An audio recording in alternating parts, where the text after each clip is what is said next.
Hello les vierges, j'espère que vous allez bien. On se retrouve aujourd'hui pour découvrir ensemble vos énergies sentimentales pour cette deuxième partie de l'année.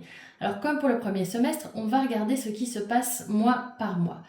Pour rappel, il s'agit d'un tirage général, donc il ne pourra pas parler à tout le monde. Prenez simplement ce qui résonne pour vous. Et petite info de service, j'ai laissé tourner mon ventilateur aujourd'hui parce qu'il fait extrêmement chaud en Belgique, comme partout ailleurs d'ailleurs. J'envoie une grande pensée à toutes ceux et celles qui vivent sous les toits, à toutes ceux et celles qui doivent braver la canicule pour aller travailler. Moi j'ai de la chance, pour l'instant je suis en congé, donc je ne dois pas aller au bureau où on n'a pas de clim. Donc voilà, petite pensée pour mes collègues d'ailleurs. Et ça me permet de vous proposer cette guidance dans les meilleures conditions possibles, on va dire, aujourd'hui. Donc, on va commencer par l'énergie principale qui se trouve ici et qui est la carte du labyrinthe. Cette carte, elle vient de l'oracle des archives akashiques et elle parle d'introspection, d'apprentissage et de transformation. Et pour moi, elle résume bien votre deuxième semestre. Parce que quand on pense à un labyrinthe, on pense forcément à autre chose qu'une ligne droite. Parfois on avance, parfois on revient sur ses pas. On prend aussi une décision et puis on se rend compte que c'est peut-être pas la bonne. Et en fait, j'ai l'impression que votre deuxième semestre, il va un peu fonctionner comme ça, comme ce labyrinthe. Vous allez passer par différentes expériences qui vont petit à petit, en fait, vous permettre de mieux comprendre ce que vous ne voulez plus et ce que vous voulez aussi dans votre vie sentimentale. On va regarder avec les énergies au dos du jeu qui sont le cavalier de bâton et le 5 de bâton. Le cavalier de bâton, ça nous parle d'action, d'impulsivité, de désir. C'est quelqu'un qui veut vraiment avancer, passer à l'action. Le 5 de bâton, lui, il parle de tension, de conflit, d'opposition. Donc si on combine ces deux énergies, pour moi ici, on voit qu'avec le cavalier de bâton, vous êtes clairement dans une envie de faire bouger les choses, de passer à l'action, mais qu'avec ce 5 de bâton qui est derrière, il y a quand même de la tension autour de ça. Alors ça peut être des conflits avec une personne, ça peut aussi être des conflits intérieurs, vous posez peut-être beaucoup de questions qui font qu'en fait vous êtes bloqué dans votre passage à l'action, et puis ça peut aussi venir de la situation en elle-même. Par exemple, ça pourrait être que vous avez des enfants ou que la personne en face de vous a des enfants et donc il y a quand même un enjeu plus important que simplement entrer en relation avec quelqu'un. Ou il y a un ex ou une ex qui est encore présent, la famille qui est peut-être aussi une forme de blocage, des questions financières, enfin voilà, ça peut vraiment être tout ce genre de choses, ça peut même être aussi le fait que en fait, vous n'avanciez pas vous et l'autre personne au même rythme. Et donc on voit ici qu'il y a une tension claire entre l'envie de passer à l'action et en même temps des conflits intérieurs ou avec quelqu'un ou de manière générale une situation complexe qui fait que les choses n'avancent pas. Alors en juillet, on a le 2 d'épée inversé clarifié par le 7 d'épée inversé. Le 2 d'épée, quand il est inversé, il parle d'indécision, de choix et de sortir d'un blocage. Le 7 d'épée inversé, lui, de vérité, de révélation, de prise de conscience. Donc pour moi, en juillet, avec ce 2 d'épée inversé, j'ai le sentiment en fait que vous arrivez à un moment où il devient difficile de rester dans cette indécision. Il va falloir faire un choix, ou peut-être que ce choix, vous allez justement enfin réussir à le faire, mais en tout cas, il y a cette notion de choix qui est présente. Une idée aussi de ne plus pouvoir attendre. Avec le 7 d'épée inversé, il y a quelque chose qui était caché ou quelque chose que vous ne vouliez peut-être pas voir en face qui finit par ressortir. C'est peut-être une conversation par exemple qu'il faut enfin avoir avec quelqu'un, des sentiments aussi que vous pouvez décider de dévoiler ou à l'inverse, quelqu'un qui vient vous dire ce qu'il ressent. Mais ça peut être aussi simplement une grosse prise de conscience qui vous aide enfin à prendre une décision que vous repoussiez depuis longtemps. Au mois d'août, on a la reine de coupe clarifiée par le 4 de bâton inversé. Alors, la reine de coupe, c'est quelqu'un qui a des sentiments qui sont profonds, quelqu'un qui est très sensible et qui est dans la bienveillance. Le 4 de bâton, quand il est inversé, il parle d'instabilité, de blocage ou d'un engagement qui peut être fragile. Donc pour moi, pendant le mois d'août, on voit qu'avec cette reine de coupe, il y a des sentiments, il y a quelqu'un pour qui vous avez des sentiments ou quelqu'un qui a des sentiments pour vous. Il peut même être assez profond avec cette reine de coupe. Par contre, derrière, avec ce 4 de bâton inversé, on voit quand même qu'il y a quelque chose qui bloque au niveau de la stabilité, de l'engagement, de franchir un pas, un cap dans une relation. Vous pouvez avoir beaucoup de sentiments pour quelqu'un, et ça ne veut pas forcément dire que la relation va réussir à se construire. Donc il y a vraiment cette notion-là ici de sentiments qui sont présents, mais aussi d'une relation qui peut encore être bloquée ou d'une étape d'un engagement qui peut encore être fragile.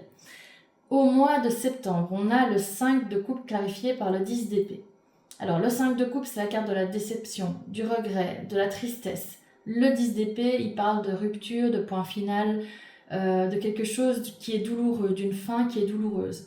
Alors comme c'est un 10, on reprend le cycle suivant au numéro 1, c'est-à-dire que même si c'est une carte, on va dire un peu négative, de rupture, de fin douloureuse, etc., s'il y a une fin, ça veut dire que par la suite, il y a un début, et donc il y a quand même une énergie positive autour de tout ça. Mais donc, en septembre, on voit que c'est probablement pas un mois très facile pour vous. Enfin, je pense que au niveau de tout le tirage, ça va être le mois un peu plus compliqué pour vous.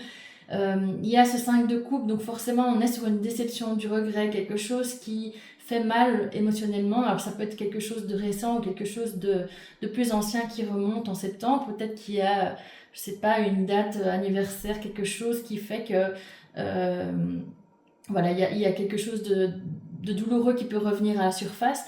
Il peut aussi y avoir votre anniversaire justement dans le mois de septembre.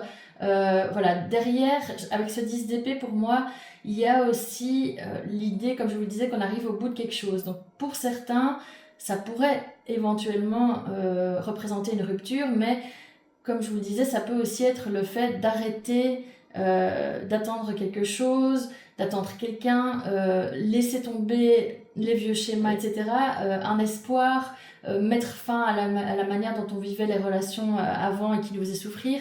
Ça peut être quelque chose de positif, c'est pas forcément une rupture, mais évidemment c'est la carte de la rupture, donc ça peut être le cas pour certains ou certaines d'entre vous.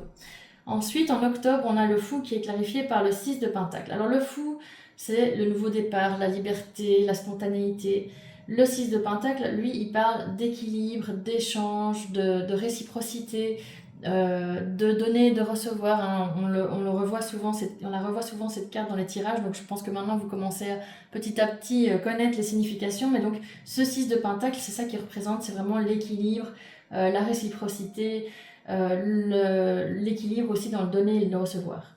Donc en combinant ces deux cartes, au mois d'octobre, qu'est-ce qu'on voit? Ce qui est intéressant pour moi, c'est qu'après ce mois de septembre qui était très difficile, en octobre, on a le fou. Et le fou, comme je vous le disais, ça parle de nouveau départ. Et on voit bien, 10 d'épée, ça marque la fin du chapitre. Hop, fou en octobre, nouveau départ. Donc ça, c'est assez positif. On repart sur quelque chose de nouveau. Ça peut être une nouvelle rencontre, une nouvelle relation. Ça peut être un renouveau dans un couple qui existe déjà. Ça peut être une nouvelle manière de voir les choses, une nouvelle énergie qui revient, qui vous donne envie d'avancer. Voilà, il y a vraiment une multitude d'options possibles, mais en tout cas, ce fou, ce nouveau départ, cette nouvelle relation, etc., elle vous donne une nouvelle impulsion. Et avec ce 6 de Pentacle, ce qu'on voit aussi, c'est que il y a cette idée de retrouver l'équilibre, de retrouver une relation où il y a de la réciprocité, de ne plus être celui ou celle qui donne sans recevoir suffisamment en retour en fait. Ensuite, en novembre, on a le page de bâton inversé clarifié par le 5 d'épée inversé. Le page de bâton, quand il est inversé, il parle d'hésitation, d'impatience, de difficulté à agir aussi. Le 5 d'épée inversé, lui, il parle d'apaisement, de réconciliation, de la fin des conflits. Donc en novembre, qu'est-ce qu'on voit avec ces deux cartes? C'est que avec ce page de bâton inversé, j'ai l'impression qu'il y a encore une difficulté chez vous à passer à l'action. L'envie, elle est peut-être là, d'ailleurs comme on le voyait ici avec le cavalier de bâton, mais vous hésitez encore ou vous ne savez pas forcément comment vous y prendre. Par contre, avec ce 5 d'épée inversé qui suit et qui clarifie cette énergie, j'ai l'impression que là, progressivement quand même, on sort des conflits. Ça peut être par exemple via une discussion qui vous aide à vous réconcilier avec quelqu'un, ou en tout cas quelque chose qui remet une discussion qui remet les choses à plat et qui vous permet en fait de décider, de prendre la décision dont on parlait au début du semestre et de vraiment maintenant avancer aussi dans votre vie sentimentale de manière différente, ou d'entamer une relation qui est plus équilibrée que celle que vous avez pu avoir auparavant. Enfin, en décembre, on a le cavalier de Pentacle clarifié par le 7 de Pentacle inversé. Le cavalier de Pentacle, il parle de stabilité, de patience, de construction. C'est le plus lent des cavaliers du tarot. Donc il avance lentement, pas parce qu'il n'y a pas d'envie, etc., mais c'est parce que c'est quelqu'un qui prend vraiment les choses à cœur et qui prend le temps de construire surtout les choses, qui a besoin de stabilité aussi. Et donc ce 7 de Pentacle, quand il est inversé, lui, il parle d'impatience, de frustration et d'attente. Donc pour moi, en décembre, ce qu'on voit, c'est que on parle presque encore de nouveau de deux rythmes différents. Vous avez ce cavalier de Pentacle qui avance lentement, qui prend son temps, qui cherche à construire quelque chose de solide, comme je le disais, et puis ce 7 de Pentacle qui est l'inverse. J'ai l'impression en fait que vous commencez peut-être à trouver un peu le temps long en décembre. Vous pourriez avoir envie qu'une relation s'officialise ou quelqu'un s'engage davantage, ou simplement savoir en fait où vous allez dans votre vie sentimentale.